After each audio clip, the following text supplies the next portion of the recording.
कारी अताउर रहमान आबद साहब, कारी मोहम्मद अफजल शाकर साहब और आज के खसूसी मेहमान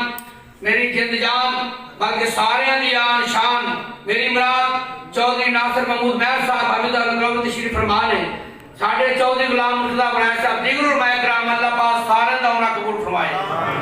मंग रब थी जो कुछ मंगनाई, मंग रब थी जो कुछ मंगनाई, उथों मंग दिया जरा शर्माई दा नहीं, क्यों दे रब नू छड़ के दोस्त आए, बुआ गैरां दा एवें खड़काई दा नहीं,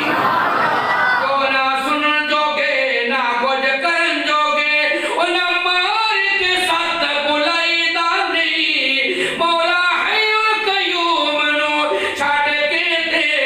रौला गैरां दे दर ते पाई दा नहीं।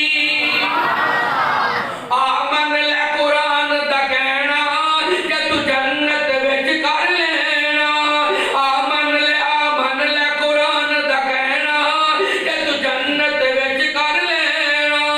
आ लग जनबी दे आखे रब देवेगा जन्नत आपे, ना कर तू जुल्म ते पापे, इत्थे बैठ सदा नहीं रहना,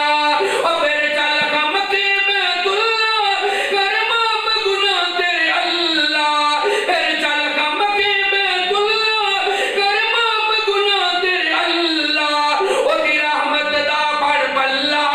ओदी रहमत दा पढ़ पल्ला, तर उस दे बैरों लेना, मस्तर गूंज आवे छल आवे सुभान अल्लाह, ना मोहम्मदाबाद महल्ले दे रहन वाले सज्जो खब्बियो आउण वाले कमली वर्दे परवानियां दीवानियां मस्तानियां जिन्नू जिन्नू मक्के ते मदीने ना प्यारे, वैसे ते सारियां नू प्यारे, लेकिन प्यार नजर आना चाहिए, जरा मिल के कहो सुभान अल्लाह। आमन ले कुरान दा कहना कि तू जन्नत विच कर लेना, ओ फिर चल कम के बैतुल्ला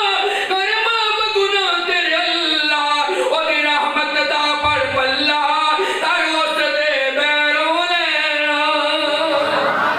इंतहाई तवज्जो तो जुमला कारी साहब सुनोगे इंशाअल्लाह मजा आएगा, सुरूर आएगा, बल्कि सुकून आएगा। आमन ले कुरान दा कहना कि तू जन्नत विच कर लेना, आमन ले